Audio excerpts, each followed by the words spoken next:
kupanda miti sio hoja. Kukuza hiyo miti ndio ikue miti na ituletee mvua ndio hoja. Kwa hivyo sisi wote tuhakikishe ya kwamba there is no longer any encroachment of that forest, and that the forest officers we have paid to guard our forest must guard those forests jealously. Sasa msitu ichungwe venye inatakiwa. Nataka kuambia tembelea hao wote na Ministry of Interior na wa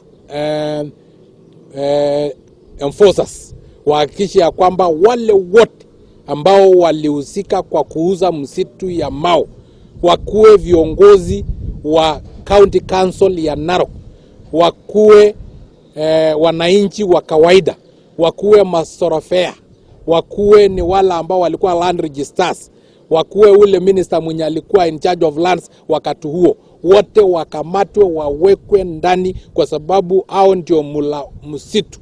Kuna county sijui karibu ngapi ile ambayo nimesikia tayari ni kuna Narok County ambayo nilisikia kuwa watatoa milioni 20, Kericho 20, Bomet 20, sijui singine wapi huko, ili wale watu ambayo wametoka katika msitu wa Narok wasitoke katika Narok County wabaki pale.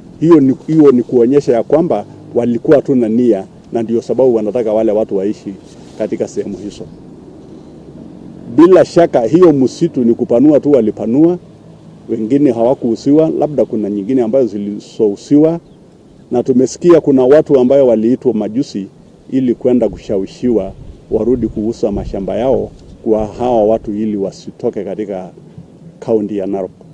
Na hii tunataka kuomba serikali wachunguze hiyo, wao ndio wana utaalamu wa kuchunguza, ili kama kuna nia kama hizo siondolewe, kwa sababu italeta furugu baina ya jamii na ni vibaya.